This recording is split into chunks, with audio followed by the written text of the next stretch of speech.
I want to thank you for the invitation to be with you. After I leave here today, I go to New York City to speak to a group of Reformed Jewish rabbis. And I'm going to tell them I was just in Rhode Island with a group of crypto-Pentecostals parading as Unitarians.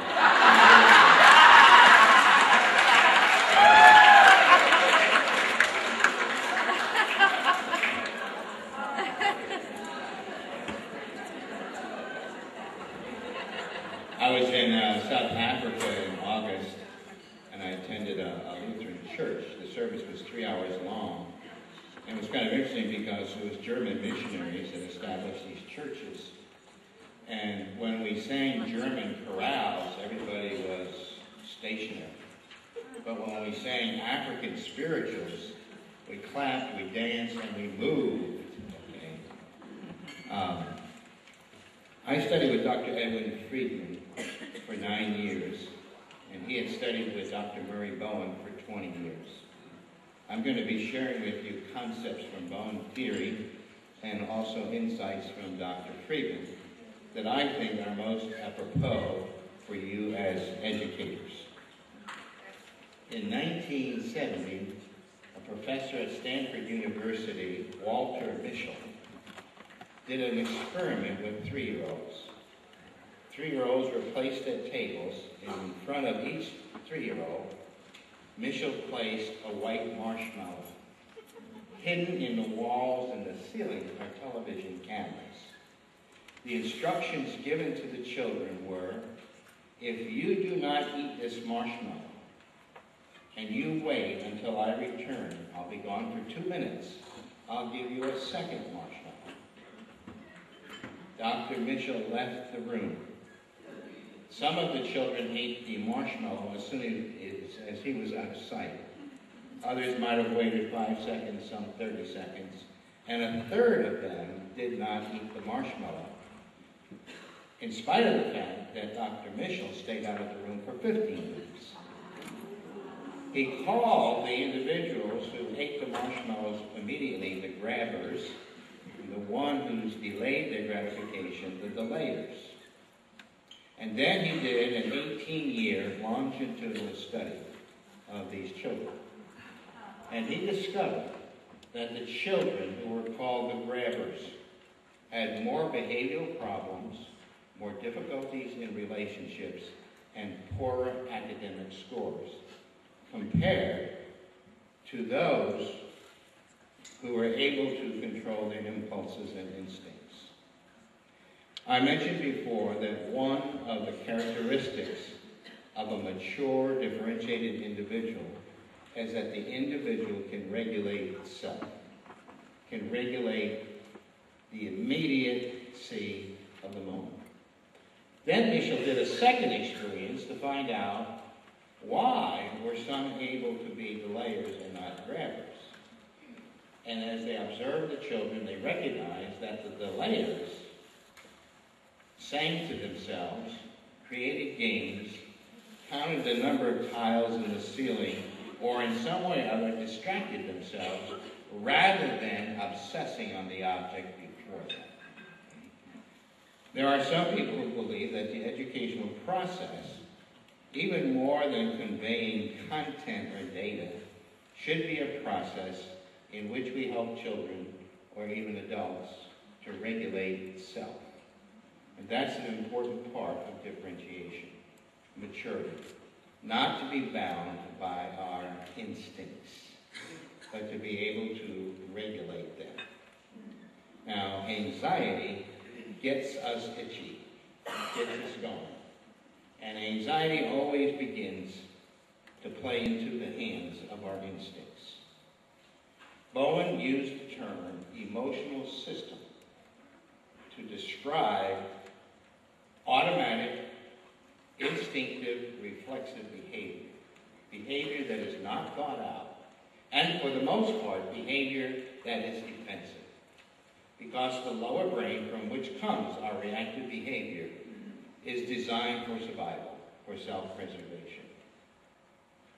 So it is natural for us to be instinctive. It's a very deep-seated, innate need. It's built into But we also have to learn to become not just reactive, but also responsive, in which we are intentional, where our behaviors are chosen, and they are not automatic like the rest of the animal world. And this is something that takes time to develop. And as I said, the automatic processes are elicited, ignited by the degree of our anxiety. Now, I have talked about a number of triggers that I have noticed that will always excite or make congregations anxious. I would think this would also be true of school systems or even of other kinds of organizations. I'm just going to give you a few examples of some of these triggers of anxiety that gets our emotional system activated. One is money, not having enough of it. How are we going to proportion it? Where are we going to get it? Because money has something to do with our ability to survive. Secondly is anything to do with sex or sexuality. It's just incredible how anxious we become with issues around sex and sexuality. Third are in-laws. No, I mean, it sounds like a family when you talk about money and sex, and you thought the next would be in-laws. But actually, the next one is the pastor's leadership style. We could also include the lay leadership style. In other words, any lay leadership style. Are people pretty apathetic, slothful at one end, or are they micromanagers, bullies at the other end, or anything in between? Another signal of anxiety in the system will be any abuse or harm done to a child or the death of a child. Systems just go absolutely nuts when children are abused or misused or they die. Next is when there's staff conflict or staff resignations. When there are also major traumas, major transitions. And recently I've had to add a new one because in 27 of my last 33 interventions with churches, this issue has appeared. And that is the leadership not knowing how to do the change process. Knowing change has to happen, but not knowing how to do the change. And change is an incredibly difficult time for any system because systems like homeostasis, which means they like coherence, they like stability. So for instance, in 1803, the British established a civil service job, and a man was to go to the cliffs of Dover. If he sighted Napoleon, he was to ring a bell. The job was abolished in 1946. This is what we call homeostasis. Dr. Freeman called it the persistence of form. In 1625, a man named Henry Briggs, a cartographer, put in his map California as an island. And that continued for 200 years.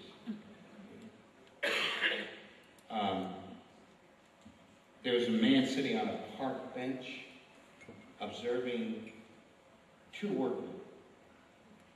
And what he said to himself, am I seeing what I'm seeing? And at first he was perplexed, but then he became amused. So he went over to the workman and said, what are you doing? I've seen you do this 2 or 3 times. And the one workman said, we're planting trees. I dig a hole 2 feet deep, and then Chester here puts the dirt back in the hole, and Charlie puts the plant in the hole. Charlie's out sick today.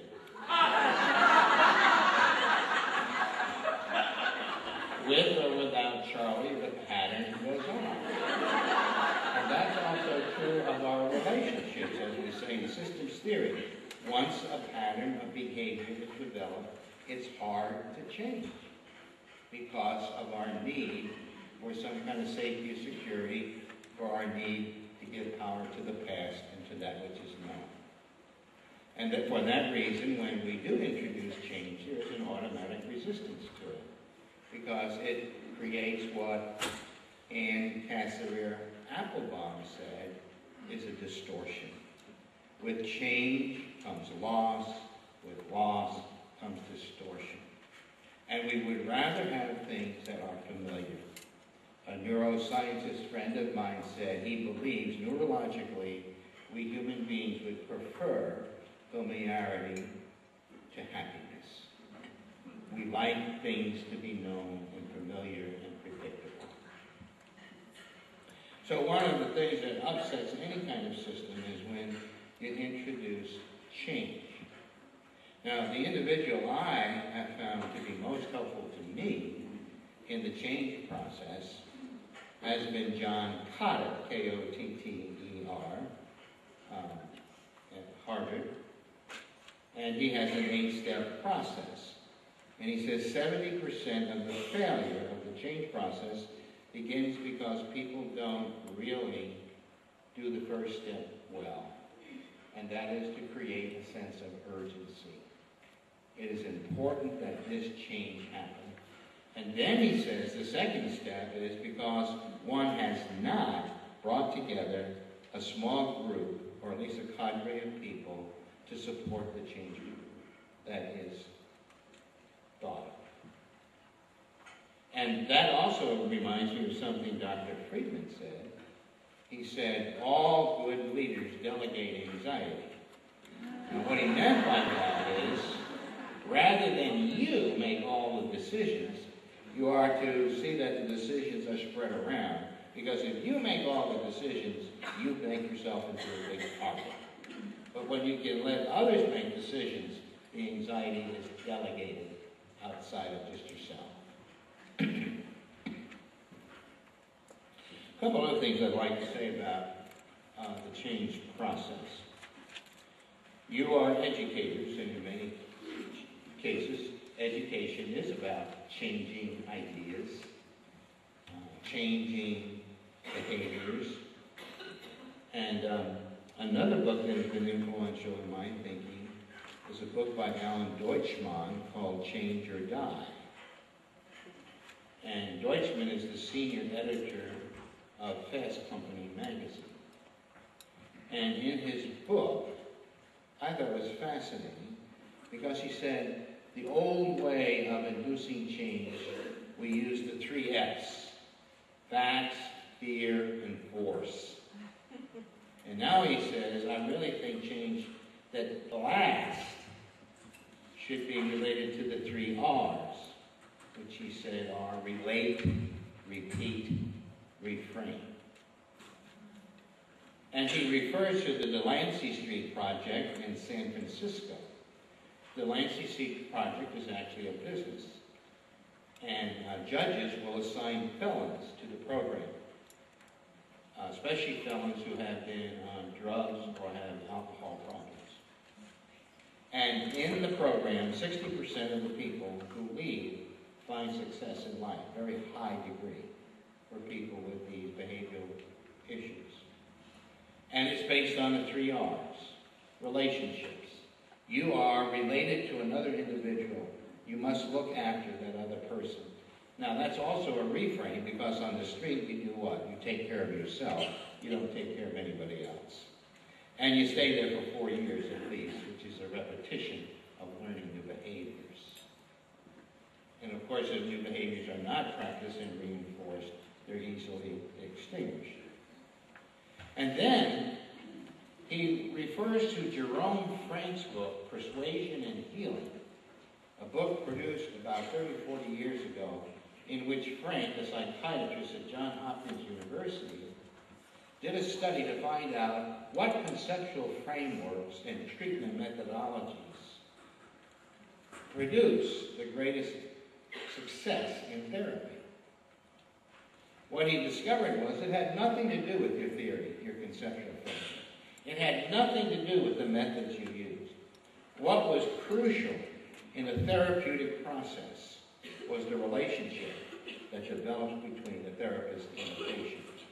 But then the next section is important, because out of that relationship The patient has a sense of hope. And without hope, there's no change. Hope is one of the great motivators of life. In fact, I would say pain and hope are the two major motivators of life. And then it's fascinating because in the book, Change or Die, the word hope is used 31 times. In fact, he even has a statement, the key ingredient to change is to develop a sense of hope. Now, what does it mean for educators? You are in some ways to be hope beginners, sustainers, and perpetuators. That something can be different. It doesn't have to be the same. And you can do that through your relationship, through repetitions, and through reframes. There's another book I read this summer called Influencers, How You Can Change Anything in Your Life. And he has, at the end of his book, in one of the 3 last sentences, remember to always provide hope. Hope allows people to see there's possibilities. That what has transpired in the past, what may even look like in the present, isn't necessarily the way it has to be. And that's why Friedman said, you're much better off not looking at the horizons out there and what everybody else is saying or seeing, but operating out of your own eyes and to see that something could be different if you have some sense of hope. Now, I've done some study in the brain. I'm not a neurologist. I have checked out most of what I'm going to tell you with a neurologist. And I'm writing a new book, and I'd just like to read a little section from this book about the brain. The brain, most people would say, is for thinking. Do something foolish, and someone might curtly remark, "Don't you have any brains?" But think again. Actually, the primary purpose of the brain is to choose and regulate our movements. And it is designed to detect the movements of other living things and objects. Under the direction of the brain, 3 sets of movable parts function: legs, feet, and toes, arms, hands, and fingers, and face, neck, and tongue. It is not our feet that moves us along, the ancient Chinese proverb attests. It is our minds. In contrast, plants are living organisms that lack a brain. They are not going anywhere of their choice. Trees can't run, says J. Griffith. But they can worry. German foresters have discovered trees producing anxiety shoots. To compensate for the damage wrought by air pollution, new shoots jet out from the tree trunk. Worry they may, but they have no idea where they are, and what would be the point? They have nowhere to go. People use their sensory system to tell them about here and there. They have to make up their minds if here is better than there or there is a better choice. To take them here and there, they need a motor system. The brain makes it all possible. The word animus means mind. It is the root word from which are hewn the words animal and animation. Living animals walk, chew, and jump, propelling air molecules out of their mouths. Human beings move thoughts from their brains into the ears and brains of others. Breathing, speaking, singing, clapping are forms of movement as much as lifting or bending. When movement stops, life ends. We may even refer colloquially to a dead person as a stiff. When someone is alive and surprised, becoming motionless, we said they were caught dead in their tracks. Our everyday expressions contain words indicating a stoppage of movement, such as dead line, dead beat, dead ball, dead block. To live is to move. Friedman himself talked about a parable relative to movement. I see that, this is what Friedman says is the Creator, the Holy One, talking to his creatures on the third day of creation. I see that what some of you treasure most is survival, while what others yearn for most is adventure. So I will give you a choice. If what you want most is stability, then I will give you the power to regenerate any part you lose, but you must stay rooted where you grow. If, on the other hand, Friedman said, you prefer mobility, you may also have your wish, but you will be more at risk. For then I will not give you the ability to gain your previous form, but you will be able to have an adventure. Now, what is education? Helping people to remain stable or to give them an adventure? Our English word weird, W-E-I-R-D, comes from an Old English word, W-Y-R-D. And the Old English word has its antecedents in a Germanic word, werden, which means to become. Whenever you're in the state of becoming, you're weird. Junior high students prove that to most of them. Movement is one of the most important things to learning. John Medina, author of the book Brain Rules, even says, movement is cognitive candy. Movement is cognitive candy. We learn best when there's some movement. So for the rest of the day, you're going to stand and dance. No, but movement is important. And just think of it. When the budgets in secular public education are down and they have to eliminate courses and subjects, what's first eliminated? Art, music, physical education. They're very important things that we need for learning. In a book called Smart Moves, the author says, when you're moving, you begin to elicit in your brain those hormones that are most helpful for the learning process. Movement is crucial. Adventure, discovery, crucial to learning. Whereas when we become immobile, we become less the learners. Or as the great preacher Ella Fitzgerald used to say, if it ain't got no swing, it don't mean a thing. That's why also storytelling is so important. Because storytelling has movement. You have to picture it in your brain. And it also excites the emotions. And storytelling combines the thinking and the emoting brain together. And that's why it becomes such a powerful way for us to teach through stories. And stories are more memorable. Lots of people today in the Protestant church have resorted to PowerPoint preaching. When you go into a Protestant church and they have the screens.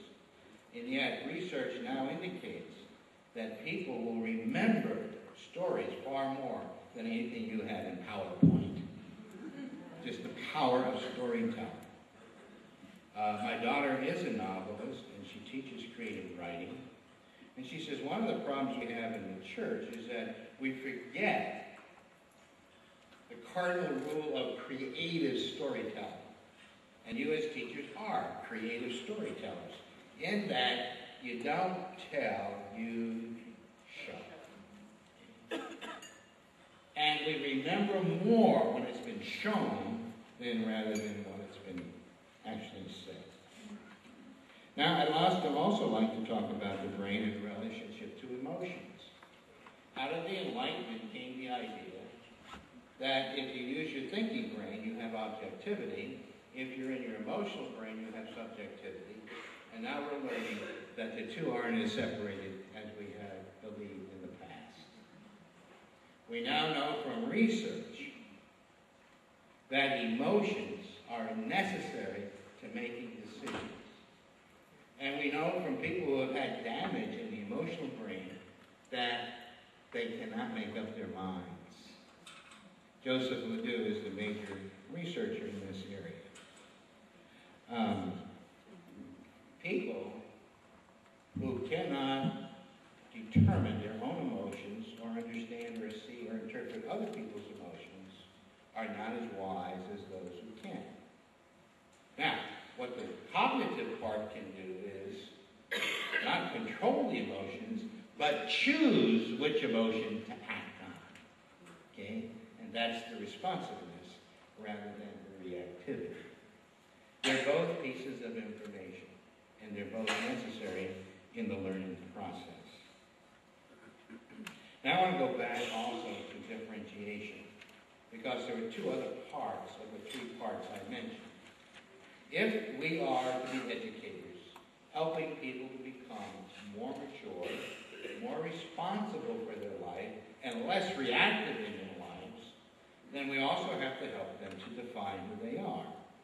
And that means they need some set of belief or conviction or values.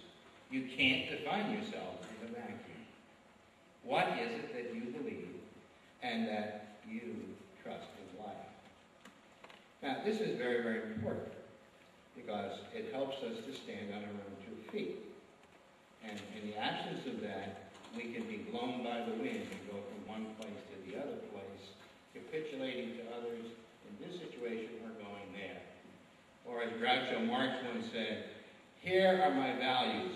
If you don't like them, I have more.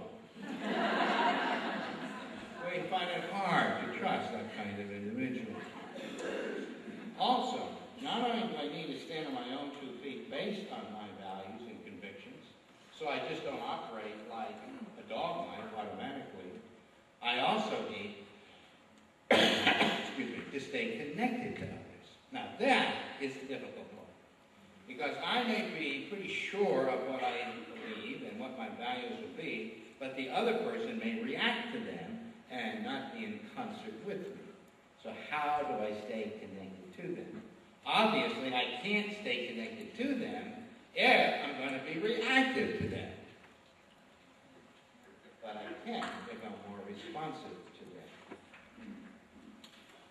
Let me give you an illustration. I did an intervention for the Episcopal Diocese of New Jersey a number of years ago. And I was presenting the report at the cathedral to about 80 people. Unknown to me in the report, I had made a mathematical mistake.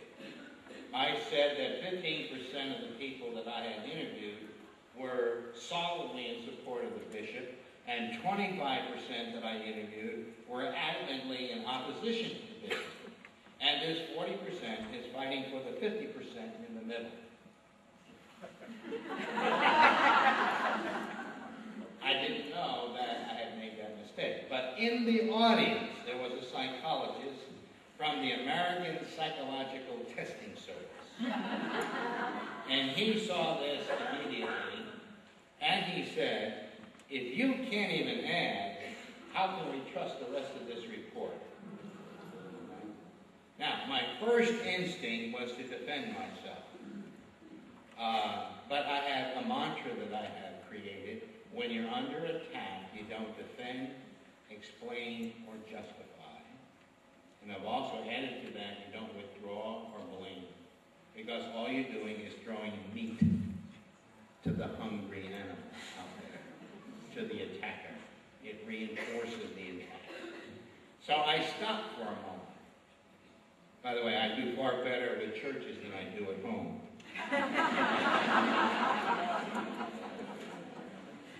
I stopped and I finally said, I made a mistake. I defined myself, rather than defending myself. And then I said, I hope that my mistake does not distract you from what I'm trying to say. That when differences are emotionally maintained, it creates differing. And as long as that happens, there will be polarization. All polarization is emotionally maintained. By themselves, differences do not cause differing. So I defined who I was and what was going on. That's what I mean by defining myself and staying connected. I didn't try to say to the man, you're trying to trick me.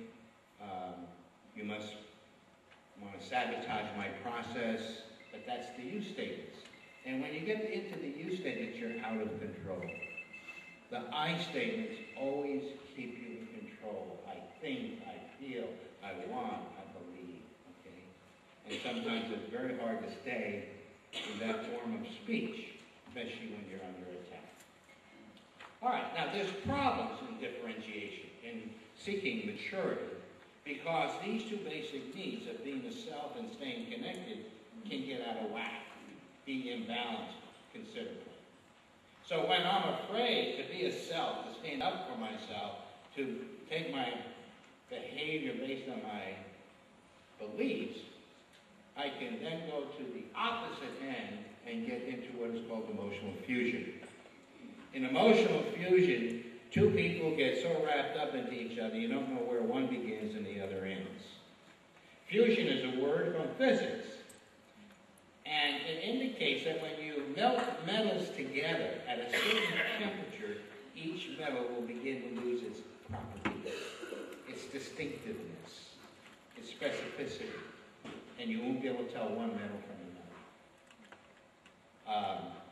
The old alcoholic system of the abuser of the alcohol and the codependent is an example of emotional fusion. It takes each other's behavior to reinforce the other. Or if you want to look at narcissistic behavior in leaders, that narcissism can only be played out if other people in the system want to be charmed and connected to the charmer. It's system, it's fusion. Romantic love is a form of fusion. Two people fall in love and they fall into blindness. They have this great illusion that this woman is going to be a goddess, or that this man is going to be a god. And then they discover clay feet. When my brother remarried, I started the sermon that they asked me to preach by saying, when two people marry, they become one. What we don't know is which one. Because marriage is a missionary enterprise. Your family sends you out to convert this heathen. Call them in-laws, but they're heathen. They don't know the truth. Okay? And unknown to you, the spouse, your partner, has been sent out for the same purpose. The first culture war my wife and I engaged in surrounded Christmas. Her family, the heathen, opened Christmas presents on Christmas morning. The true believers, my family, opened on Christmas Eve. We fought about this for 6 or 7 years. When do you open Christmas presents? We open on Christmas morning. You win some, you lose some.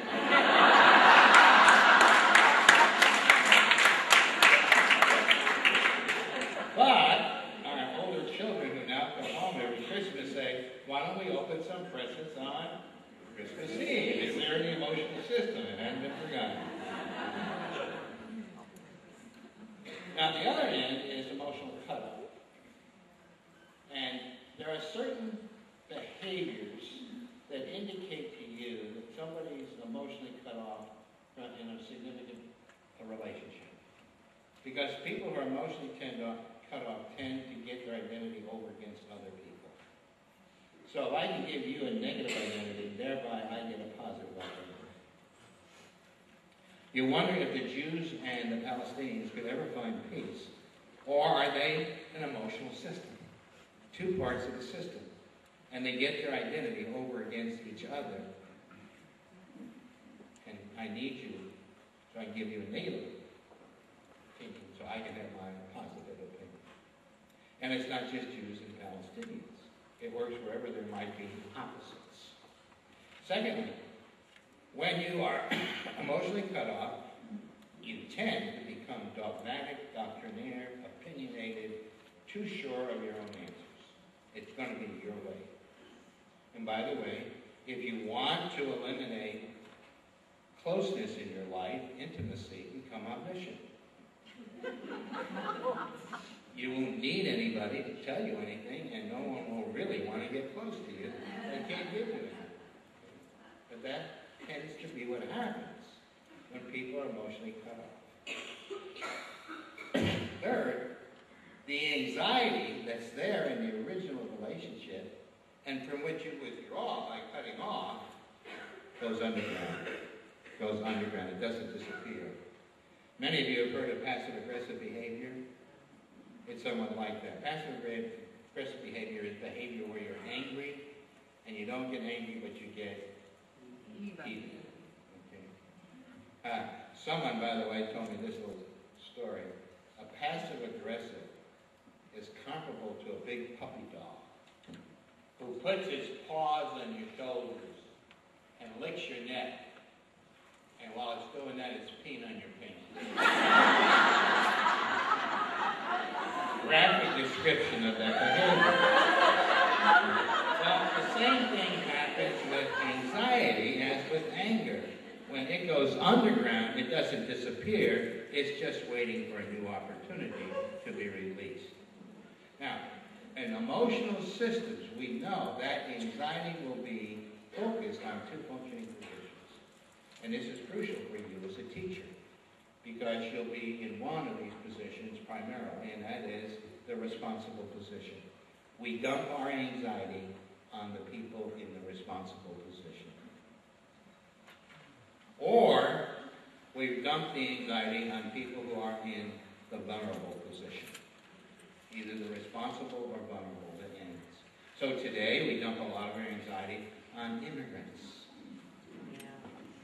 And of course, if things don't stay well in the general round of our lives, we fault our politicians. But you also are going to be a responsible person in that you're a leader, you're an educator, and you can be the object of all kinds of anxiety. And when parents aren't happy, they can easily dump their anxiety on you, and it may have nothing to do with your relationship. Now, the other side that we have to look at is, what would a healthy, mature person look like? We don't have any full evidence yet. But we can talk about some approximation. In fact, on a scale of 0 to 100, 0 being undifferentiation and 100 being differentiation, Dr. Bowen said the best of the species is about at 70. Now, here's another thing, though, that is valuable in this theory. Bowen said, you cannot change or alter your basic level of differentiation. Each of us gets so much DNA from our parents. But you can always change your functional level of differentiation. And that means you could also sometimes even function below that basic level or above that basic level. That's possible. You can grow up. You can mature. You can change how you function. Now, Ed Freeman did say, in your family of origin, your functioning position will be formatted by your birth order. This was a kind of interesting experience I had about 7 or 8 years ago. I read Frank Sulliway's book, Born to Rebel. It's about birth order. And in it, he has a whole chapter on the Protestant Reformation. And he said that every major Protestant reformer was a second-born or a third-born. The only first-born actually was Martin Luther. But he said Luther functioned more like a first-born relative to the state, but more like a second or third-born relative to the church. How many of you are first-borns? Raise your hand. Oh, my God. All right, you pretty much take care of the bell curve. About 60% of leaders in the church are firstborns. You are the obsessive-compulsive, type A, over-functioners, and highly attracted to anxiety. We all appreciate it. And you are more than likely the perpetuators of your parent values. Because sometimes you have to form in locus parentis. You are the parent in place when the parent's not there because you're the oldest. You are to be responsible. Now, the second-born tends to be more a reformer. And the third born, or the youngest, tends to be more a creator. All right, 8, 9 years ago, I was invited by the Mennonites to address 43 judicatory heads in the Mennonite church. And I asked, how many of you are firstborns? Only one hand went up. But someone said, you don't understand our history. We have always been on the cusp of society. So we value reformers as our leaders, not initiators. Then, 6 weeks later, I was in Boston, Massachusetts with 46 judicatory people from the Unitarian Universalist Association. And I asked, how many of you are firstborns? 39 of the 46 were firstborn. Free thinkers, etc. Then I was with a group of Lutheran bishops, and I found out that 31 of the 35 were firstborns. And I told them there could never have been a Reformation with this group. Some laughed, some didn't laugh, but that's what life is. But birth order formats how you're going to function. But it doesn't necessarily determine that's the way you're going to function everywhere in life. Now, if you have a nice sense of self, what does it look like? Well, I already mentioned one, and that is teaching yourself and others to use the I statement. When you use I, you're an agent. When you use you, you're an attacker. You're a defender. It's so important. And that doesn't mean that you're full of pride and selfishness. It just simply means you're a steward of your own feelings and thoughts and behaviors. I want, I believe, I think. Secondly, you'll take I positions. I remember reading an article by Sidney Harris, who was an op-ed editor for the Chicago Tribune. And he described an experience he had with a Quaker friend. And in Chicago, you still have newsstands. And Sidney Harris went with his Quaker friend to the newsstand, and his Quaker friend bought a newspaper. And after they left the newsie in the newsstand, Harris said to his Quaker friend, did you notice how rude he was? And his Quaker friend said, he's that way every night. And then Harris said, well, why do you keep buying papers from him? And his Quaker friend said, why should I allow his behavior to determine mine? That's maturity. That's being responsive rather than being reactive. Taking a position.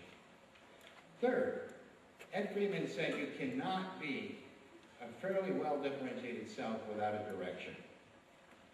I've just been reading in a book called Paradox in Science about bacteria.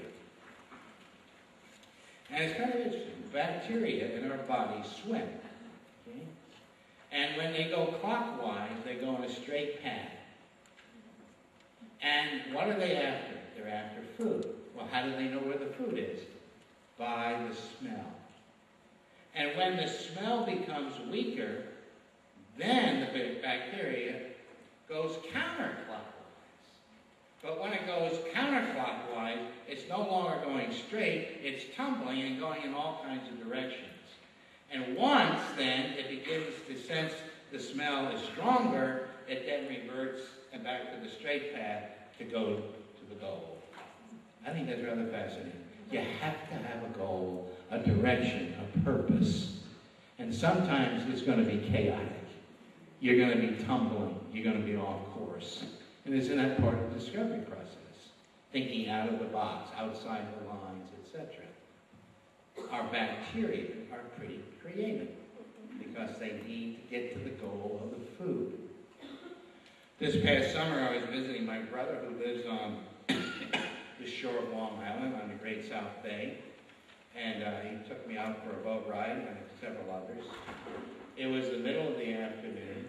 The weather forecast was rain will be in the evening. There were a few ominous clouds above us, but we were probably out 15 minutes when some of these dark clouds bonded together, and all of a sudden there was a rainstorm. And with it, we could no longer see where the shore was. So my brother, who was the skipper, then went to his compass. to get an orientation to get to our destination. If you don't have a destination, you can't orient your life. And that's what the compass provided. It took us a long time to get back because we had to go slowly to dodge other boats on the bay. And it wasn't until we had traveled a little bit of the time that we began to see the outlines of beach houses. And Ed Friedman says, the well-differentiated, the mature person has a goal, has a place where they want to go. Now, I do interventions with highly anxious churches. I've even had a few Unitarian churches. And when there's high anxiety in the system, it's somewhat like that dark storm on the Great South Bay. Okay? And I have found it pretty interesting that when I'm doing a good job, some group will sabotage me. We always say no good deed goes unpunished. But the sabotage, which is either to dismiss me or dishonor the process, happens because people are losing control or not getting what they want. I mean, if the process isn't working, I've already sabotaged myself. So I do not allow people to get me upset when they're trying to sabotage me. Because I have a goal for the process, I know where I want to go. Some learn better from the process than others. Okay? But all I know is I'm responsible for getting people to go towards the goal. It's their responsibility to be sure that the goal is met. It's something that Ed Friedman said to me that released me to do this kind of work. He said, you must give people the freedom not to learn from their own experience. And that's difficult. Okay? Because when they're not learning from their experience, you'll become anxious, and then you want to take more responsibility for them so they can learn. You must give people the freedom not to learn from their own experience. The other piece of information that I learned myself while doing this was to say to the group that has asked me to work with them, the reason you have hired me is to help you not waste your suffering. Because if you don't use this moment of conflict, disarray, distortion, disorientation, whatever you want to call it, if you don't use it for a learning process, the chances are you're going to go back to the same situation and repeat it again. Because we know in emotional systems, no emotion will change unless people in the system change how they function with one another. Okay? You cannot change a system if people are still behaving in the same kind of way. You change the system by getting them to function in another way. I thought this morning was fascinating to get educators into their emotional, experiential side, to get you to understand teaching doesn't have to be just the cognitive, doesn't just have to be data or knowledge. It can come through all kinds of means and senses. But that means you change the emotional system and you get people to function in another way.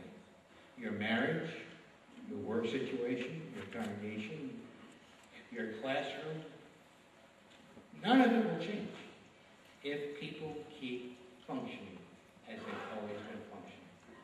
Now, people are going to resist change. But I think what people really are resisting is being changed. And how can we create enough of a sense of urgency, as Cotter says, to help people see that the change is for the better, it's for growth, it's for development. But even something that might improve our life, we resist it because we give so much power to the past and to what's familiar. Now, this is where the brain comes in again. The right lobe of the brain is where all novel, new, unpredictable, not seen or heard before information goes, to the right lobe. As it becomes familiar, it crosses the bridge called the corpus callosum. and enters the left lobe. And when something is known and familiar, it's lodged in the left lobe. Now, why is this significant? Because the right lobe is also the location of all the negative emotions. So when something is strange, not known, it can evoke easily anger, disgust, anxiety, fear, you name it. Now, the left lobe is the source of all the mellow, pleasurable emotions. And when things are familiar and known, we have pleasure in our life. And there'll be more of those hormones in our body, and especially in our brain, emitted because something is familiar. Endorphins, serotonin. By the way, I recently read that the endorphins in our body, which are the natural analgesic substance, are elicited by light, which helps me understand my seasonal affective disorder.